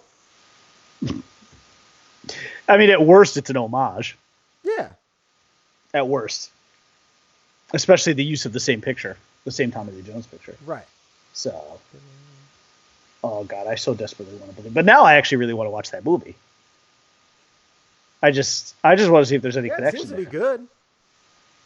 Seems like positive, vibes are out there about it. Oh, about the movie? Yeah. Yeah. The movie My brother. I still want to see is Once Upon a Time in Hollywood. I got to sit down and just watch that. Yes, that's actually one of my movies that I'll be watching while I'm on vacation. Yeah. Both of those movies are actually ones that I need to watch. Yeah, I have to. I told my brother, I was like, I have to watch Ad Astra now, because now I'm convinced it is the Space Cowboy sequel, and I need to see it. Brad Pitt, he's a work of art, man. He is a work of art. He's a beautiful human being. He's on top of that, on top of being a beautiful human being, he's a tremendous actor. Yeah. He really is. I think my brother and I were having the same discussion last week. Like he's just, I mean, we're not the beautiful man part, but just like, what a catalog. Like, what a suite catalog of movies here. And, he did not just get by on his looks. No. And he so could have. Yeah, of course he could have. he could have. He actually kind of, I think, grew into his looks quite a bit. He was super, like, way back in the day. People, like, girls were all over him. And then, I mean, I get it. But as he's gotten older, he's gotten, like, sexier in a way, like the mature, like, man. Like, he's just, I don't. He's It does, next level. It didn't hurt being married to Angelina Jolie for quite a few years too, and then Jennifer Aniston, and then Jennifer. Yeah, I mean, he's had the cream of the crop there, so he's done it all. He's a. Now you want to talk about Brad Pitt movies? You want to talk about that? That's difficult. I would struggle with. I mean, some of them would be obvious, but I would have a hard time with that. Put Fight Club in there?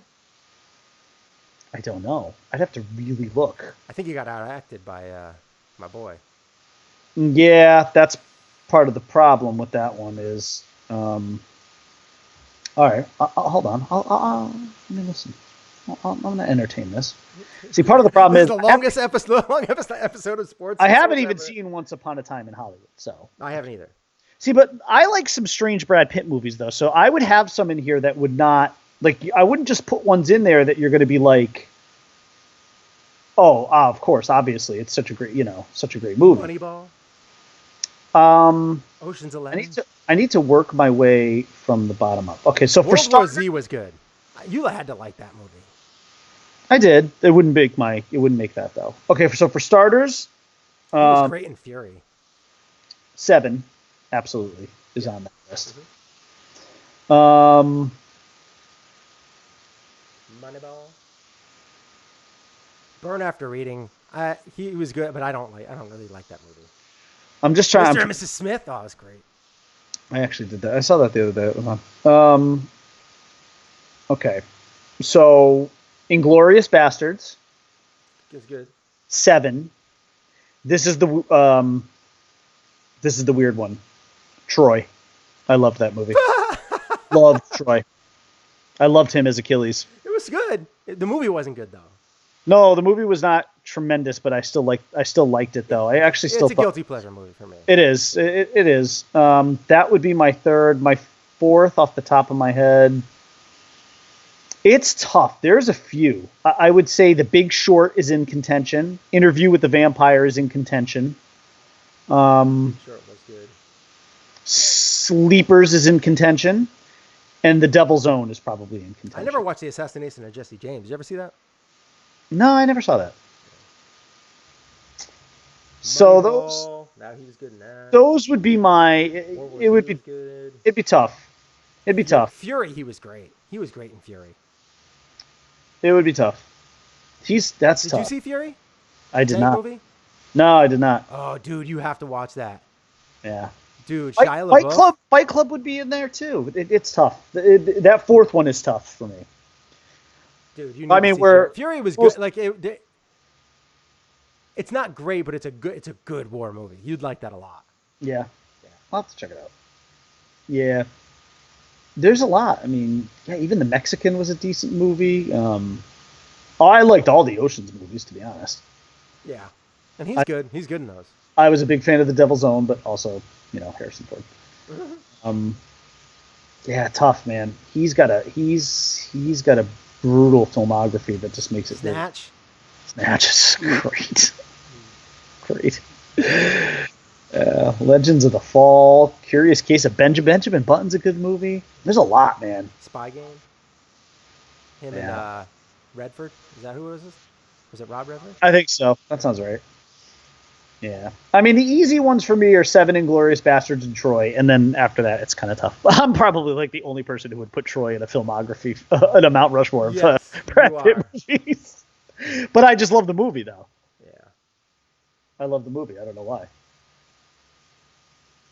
He does play a similar character in a lot of movies, though. Like in the war movies, he plays a similar character in like the Big Short and Big Short so good. Yes, it is. Big Short was kind of my first instinct for the fourth one, but it's tough though because I love Interview with the Vampire, and he's really good in that too. I mean, Tom Cruise is amazing in that. But that's another guy. Can you imagine doing Tom Cruise ones? No, that'd be tough. That would be tough. I mean, Mission Impossible would be my easiest one. The original, the first one, because I love that movie. Wow. What about The Last Samurai? That's a great movie. That's a tremendous movie. I wouldn't put that in there. That movie's phenomenal. I wouldn't do that for Tom Cruise. No. I mean, I would think Top Gun would probably be in there. Ugh. I think... Well, now I'm gonna look. Tropic Thunder, of course. Fuck yeah. Yes, Grossman. I actually probably would. Edge of Tomorrow, without a doubt. Oh yeah, it's great. There. Love that movie. That's just because Emily Blunt. That's right. Well, that didn't hurt. Sexy push-up. Did you know that he was born one day after my birthday? Mr. Tom Cruise. Does he? Yeah. He's July 3rd. I'm July 2nd. But he's also 16 years older than me, but looks younger. You know what else I might have to put in there? See, this is where I get weird again. This is like Brad Pitt and Troy. Here's my weird Night and Day. No. Here's my weird one for Tom Cruise. Rock of Ages. Days of Thunder. Oh, it's a good movie though. It's fun. I love Days of Thunder. Oh, you know what? I'm sorry. I totally excluded one. Hold on. You know what? Actually, his is going to be pretty easy for me. So one, well, not necessarily one, but Edge of Tomorrow. Mm-hmm. Mission Impossible, first one. Minority Report. Then you've got A Few Good Men. Mm-hmm. And then 4.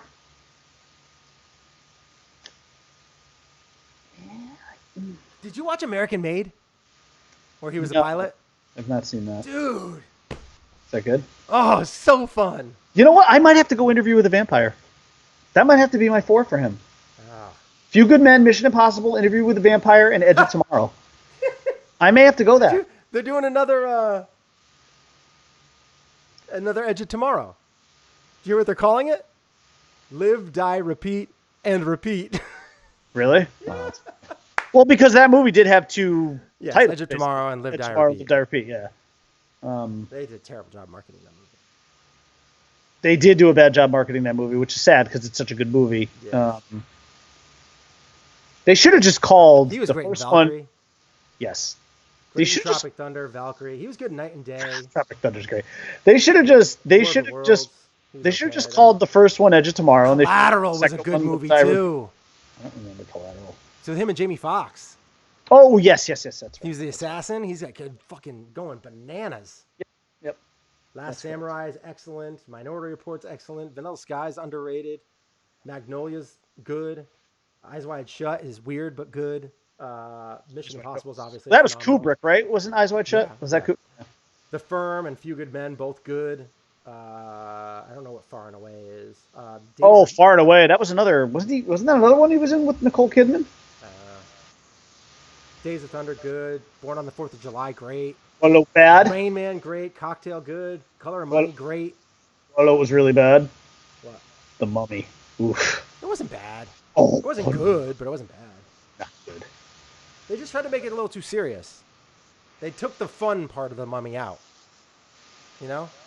Yeah. Like that was what kind of was fun about those movies is that they had those like kind of jump scares and stuff in there. It was kind of crazy. Brendan Fraser was awesome. Yeah. And they went more serious. I hate to say it would be a real easy thing to do a Brendan Fraser Mount Rushmore. It wouldn't be good. Mummy 1. I'm gonna look. I guarantee the first 2 Mummies would be on there for me. It's that one with him and Bedazzled. Bedazzled, yes, that's the one. I'd put that in there. Good in that. You know what? It's not so bad. I take that back. Okay. Encino Man? Is that was he in that? Yes, but I'm all right. So I'm gonna say for Brendan Fraser for sure. I cannot believe we're actually doing this. For Brendan Fraser, The Mummy, Bedazzled. Oh, I forgot about this. School Ties. Yeah, School Ties. Yeah. I'm definitely putting School Ties in there. And then for my last one, because I don't want to do Mummy 1 and 2, let's just call that a family of movies. For my last one, for Brendan Fraser, I am going to go with Airheads. Mummy, Airheads, School Ties, and Bedazzled. I actually feel pretty good about that 4. Solid. Yeah. I liked Airheads. Young Adam Sandler, young Bridget, young everybody. Well, except for Steve Buscemi. He still looked old, but he was clearly much younger. So Clint just wanted. We have one last sports question as we're on our way out. Okay. Are we? Okay, go ahead. Bring it on. What is the sports question? He says, "Hey, What's going to happen to Derek Carr in Oakland? I think he's going to be their quarterback going forward.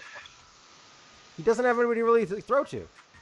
So I think as their team gets a little better, he'll get a little better. He's a mid-level quarterback. He's better than Dak Prescott. I think there's a lot more there than meets the eye with his relationship with Gruden. But I tell you what, man, heading into Vegas, if I had to guess, I mean, Derek Carr will be the starting quarterback in Vegas next year. I don't see how he's not. How much of a long-term thing that is, I don't know. Could I easily see that ending next year? Yeah, I could. I mean, I think he gets. Let's put it this way, Clint. I think he gets to Vegas, and then beyond that, I can't give you any. I can't give you anything else. I think he makes it to Vegas. It was a bad loss your last game at home. I mean, people are overreacting. I think, in my opinion. I mean, they're 6-8. After all the turmoil and everything that went into the season, all of the turmoil, like with letting go players, like he got rid of Khalil Mack and all these players that has happened over the last couple of years. Yeah. Him just unloading everybody. Yep. You would be like, holy crap, they got 6 wins? Yeah. Oh, yeah, I know. How did that happen? Well, because the team believes in Gruden and the team believes in Derek Carr, and they got some wins. And unfortunately, they did not win this game. But you know what? That's probably better for them. They could use better draft picks. Sure. So I think it would be important for them to kind of lose the rest of the games. You want a top 12 pick. You got to get better at wide receiver. They have a decent wide receiver. They have a decent running back. They need better offensive line, and they need better receivers or tight ends.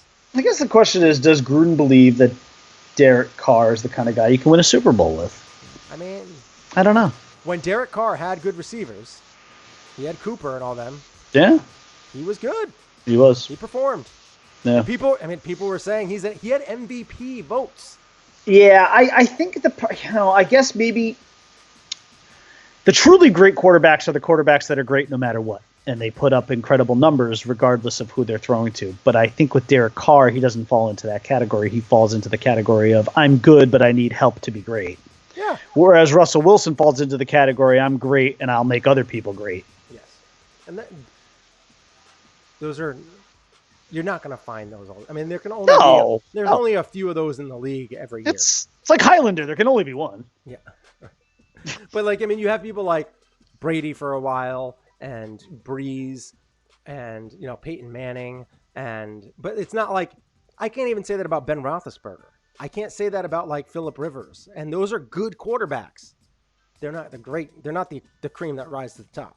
That's not them. My opinion. All right. Thank you for watching. We will see you again on Friday because it is Monday at 10-ish. Probably. This is a long episode.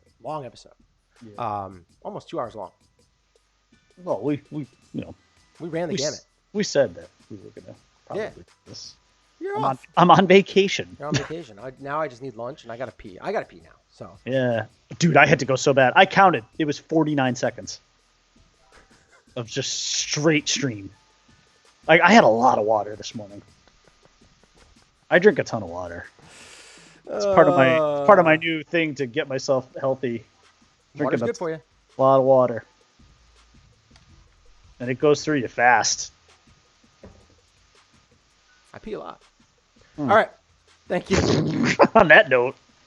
For watching. We will see you guys on Friday. And I will be going to see Star Wars right after that. Yeah. And then, we'll report back. Maybe we'll try and do a quick episode on that Monday, the 23rd. Oh, man. Clint just threw water on the whole Ad Astra thing. He said, unfortunately, it's not. I posted it on the screen, yeah. They launched from Mars to get to Uranus's moon, not the moon. Uranus? Whatever. I don't care. I'm going to believe that it's a sequel. I'm sticking with it. But anyways, I haven't said this in full in a while, so I might as well just do it now. We've reached the end of this program, and in the words of the great Tony Stark, part of the journey is the end. So